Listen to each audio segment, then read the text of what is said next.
modern science began with Johannes Kepler. Johannes Kepler was the guy who in the 1600s proved beyond a shadow of doubt that the Earth and all the planets go around the sun, not the other way around. A lot of people give Nicholas Copernicus credit for this idea, and he did posit it, but Copernicus thought that the planets go around the sun in perfect circles, because circles are, as I said, perfect, and God only makes things that are perfect, ergo, the planets go in a circular path.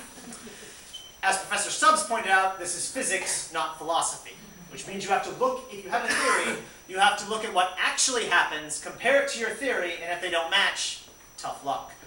And if you posit that the planets go in perfect circles around the sun, and then you look at how the planets actually move through the sky, it doesn't line up. You might as well say that the sun is going around the planets and put all the epicycles in and, explain your data. What Kepler did was he studied very detailed measurements of how the planets move, and he figured out that no, they don't go around the sun in circles, they go around the sun in ellipses. Their paths around the sun are slightly elongated. Now, if I were to draw them for you and compare them to a circle, you couldn't tell the difference, but it is there. They're slightly elongated. And furthermore, he came up with a few more rules to explain how the planets move. So, Kepler's 3 laws, which we still use today, are the planets go around the sun in ellipses. A law that can basically boil down to so because the path is an ellipse, it's slightly out of circular, which means sometimes the planet is closer to the sun than other times. And when the planet is closer to the sun, it is moving faster than when it is farther from the sun. Not by much, but just by a little.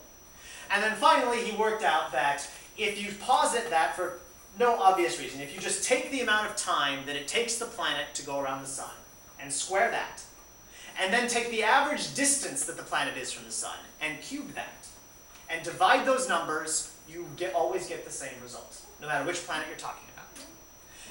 And those 3 simple laws perfectly explain the data he had. That explains how the planets move around the sun. And furthermore, he was able to take that and figure out relatively how far all the planets are from the sun. He could use his laws and tell you that Venus is 7/10 of the distance. So take the Earth-Sun distance. Venus is 7/10 of that distance from the sun. Mars is 1.5 times as far from the sun as the Earth is. Jupiter is 5 times as far from the sun is, and so on and so forth, which is also true. You know what he couldn't tell you? How far the Earth is from the sun. Whatever that number is, he could tell you the relative distance of the planets, but there was no measurement for how far the Earth is from the sun. Now we have radar, and we can bounce a radar off the other planets, and because we know the relative distances of everything, we can tell you that the Earth-Sun distance, which we call the astronomical unit, is, I had to write this down, 92,955,807.2 miles. That's very, very far. That's why you can't measure it. You can't lay down a stick and say, how long is my stick? Because it's 92 million miles. Well, 93 million miles. So this is in the 1600s. Fast forward to 1716. Edmund Halley, the guy with the comet, is observing the transit of Mercury. And what that is that's just when Mercury is passing between the Earth and the sun, such that if you were to look at the sun through a filter, don't ever do that, you would see a black dot passing in front of the face of the sun, because you would see Mercury's shadow moving across the sun. And he realized that if he could observe a transit of Venus, he could figure out the Earth-Sun distance. And he would do it by using a phenomenon astronomers call parallax. What parallax is so I'll give you an example. If I stand here, I can see the gentleman with the sunglasses on his ball cap. I can see his head over the gentleman with the America shirt. If I now lower my head, the gentleman with the America shirt is totally blocking the gentleman with the sunglasses. It's not because either of them moved, it's because my perspective moved. And what Halley figured out is if he can get him and his astronomer buddies to measure the transit of Venus from 2 different positions on the Earth, he can measure that relative change in position. And that gives him an angle. And then he knows the distance from Venus to the Earth, because we know that Venus, in astronomical units, so he knows that, there's 3/10 of an astronomical unit between Venus and Earth.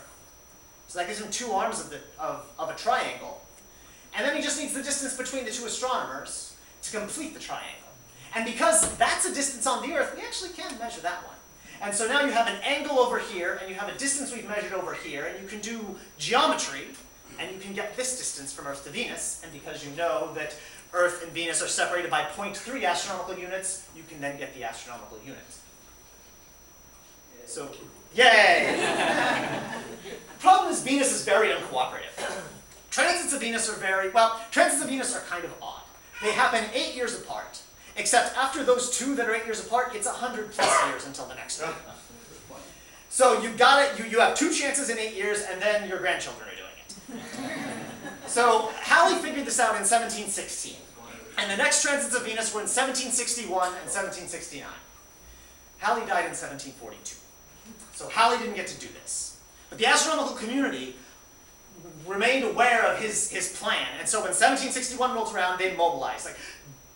Like half a dozen astronomers went to half a dozen different locations to try to measure the transit of Venus. And they did it again in 1769.